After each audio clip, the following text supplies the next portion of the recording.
Britain has attacked the savagery of football hooligans and warned that serious offenders could get life imprisonment. And a match at Brentford tomorrow against Millwall, whose supporters caused the trouble at Luton 2 days ago, has been called off. Mr. Britton said youngsters got caught up in mass lunacy. He said some of these louts believe they have a special licence to riot. Well, they haven't. I share the public sense of outrage. The police have adequate powers. They're usually able to deal with the problems, but not always. And the courts certainly have adequate powers, and I made clear just how great those powers are in the case of the more serious offences, and also the sort of things that can be done. It's for the courts to decide how to use those powers in particular cases. But there is also a heavy burden on the football authorities, and as the Prime Minister is going to be seeing them in a week's time or so, and I shall be there too, we look forward to hearing what they propose to do to deal with this. Brentford called off its match against Millwall tomorrow because they say they couldn't keep the fans apart. Another club, Bournemouth, has also asked for its match against Millwall on May the 6th to be postponed because it fears bank holiday trouble. It was these scenes that have made Millwall the most unwelcome football club in the country. At Luton Town on Wednesday, their supporters provoked a near riot. Hundreds stormed the pitch after breaking through turnstiles. The violence left 47 people injured. 31 of them were policemen. 700 seats were ripped from the stands and used by the hooligans as missiles. Police, who had been forced to retreat, eventually charged and chased them back. To avoid any repetition of these incidents, Brentford called off tomorrow's home match with Millwall. Building work at the visitors' end of Griffin Park means they can't segregate the fans. Several thousand Millwall supporters were expected to cross London for the match, and Brentford weren't prepared to take the risk. It would be foolish of me to stage a game where I have to integrate the Millwall supporters with the Brentford supporters. My duty is public safety. I think that is my first duty. And in the light of those circumstances and with the advice that the police have given me, there was no alternative but to make the decision that we've made. News of the postponement took Millwall by surprise. Club officials retreated behind closed gates and refused to comment. This left their own players locked out when they returned from a secret training session for tomorrow's match. The players are clearly embarrassed by the repercussions of Wednesday's incidents. Once again, their performances on the field have been upstaged by the exploits of their so-called supporters. Kevin Dunn, ITN, West London. The Football Association says that soccer violence was the main reason England wasn't chosen to host the European Championships in 1988. They'll now be played in West Germany. All the other statistics that we were able to present and our overall presentation and the factors in our favour would have indicated that we should have got the tournament. And there was just this... Clubs themselves are planning to ostracise those teams with violent fans. And the Home Secretary has said the police and the courts must make use of all the powers available to them to deal with the troublemakers. Mr. Britton described the behaviour of the Millwall fans 2 nights ago as outbursts of savagery which threatened the future of football. This morning, Brentford Football Club took the unprecedented step of calling off its home match tomorrow against Millwall because the club says it cannot guarantee keeping order inside the ground. Another third division side, Bournemouth, has also said it doesn't wish to play Millwall. Reporting first on the decision by Brentford, Carol Walker. Brentford didn't want to call off tomorrow's match. Apart from the club's reputation, there's £16,000 gate money to be considered. But after a meeting lasting several hours this morning, officials decided they had no choice. The reconstruction of the terrace, usually reserved for visiting supporters, would have meant Brentford and Millwall fans together in the same stand. It had been hoped the building work would have been finished by now, but it's still going on. The stand, where visiting fans are usually kept well away from their rivals, is closed, and without it, the police face real problems. The feelings of Millwall supporters were bound to be running high so soon after the violence at Luton on Wednesday, and officials just didn't want to risk any repeat of that sort of trouble. Naturally, I'm very disappointed. It's a local derby. It's a game that the Brentford fans and the Millwall fans would have looked forward to. It's important in terms of finance, but public safety obviously is paramount in this situation. We have an interest, as the club have, in maintaining peace and order at football matches. And for a police chief superintendent, as has happened, to go to the local club management and suggest the game be postponed because of a fear of violence is a perfectly feasible way to handle the problem. Millwall, not surprisingly, are keen to play down that fear of violence. Officials maintain many of the troublemakers at Luton were not regular supporters. They say cancelling tomorrow's match was a one-off decision and it won't affect the rest of the season.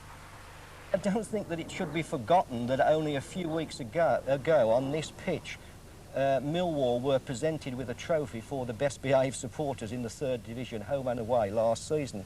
So therefore, you know, if that was done and all but 3 are exactly the same clubs that we played against last year, I don't really see that they are now suddenly all going to turn around and say we won't play Millwall. The Brentford-Millwall match will be played in a few weeks' time. It's up to the league to decide exactly when. But it'll take more than one peaceful local derby match to eradicate the image of violence which the Millwall fans brought on themselves and the game on Wednesday. Carol Walker reporting. The man whose job it will be to present the FA's report on the violence at Luton to the Prime Minister is the Association Secretary, Ted Croker.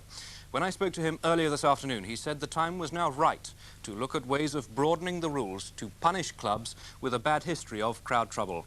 And that could include shutting those clubs down for a while.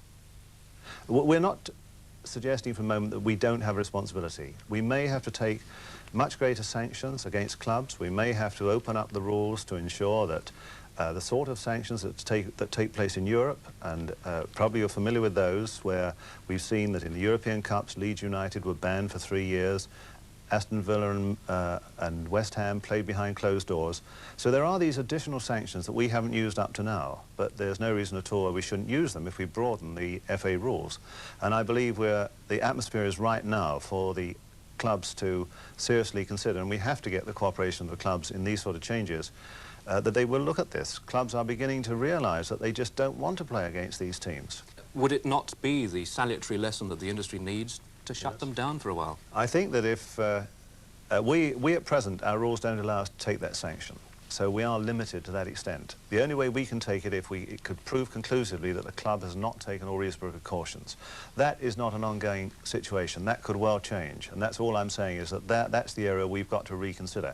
And if we get, it could work the other way. I mean, if the other clubs say that we're just not going to play against a team, and say Millwall, and we know that they are a problem club, if the other clubs say we're not going to play against Millwall, well, that's the end of it. Then Millwall would have to come out of the league. So the industry itself could start to ostracise the clubs with a bad record. Exactly, because they must recognise, the industry does recognise the enormous harm that a relatively few clubs are causing to the industry.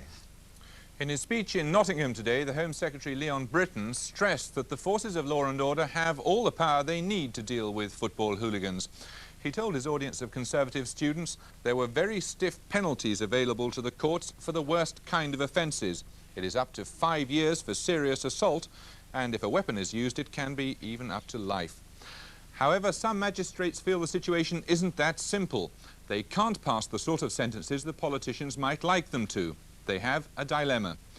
A typical case of bodily harm could mean magistrates imposing a 6-month sentence, but to get a conviction, the police would need a high standard of detailed evidence about the offence. And in the mayhem of soccer violence, this isn't always possible or practical. So the police are more likely to bring the lesser charge of breach of the peace. This doesn't need such high standards of evidence. But the sentences are correspondingly softer. No custodial sentence is available. All the courts can do is bind offenders over to keep the peace, usually for 12 months. It's this dilemma that many feel the government should now turn its attention to. Of that Millwall-Luton match making the headlines. After the horrifying scenes at Wednesday night's FA Cup tie between Luton and Millwall, other third division clubs seem to be backing off from confrontation with the South London side. The managing director of Bournemouth has asked the Football League for permission to postpone their bank holiday match against Millwall. And Brentford have called off their match with Millwall tomorrow. The official reason? The visitors' stand at Brentford is out of commission because of a housing development behind it, and there's now no way of segregating the two groups of fans.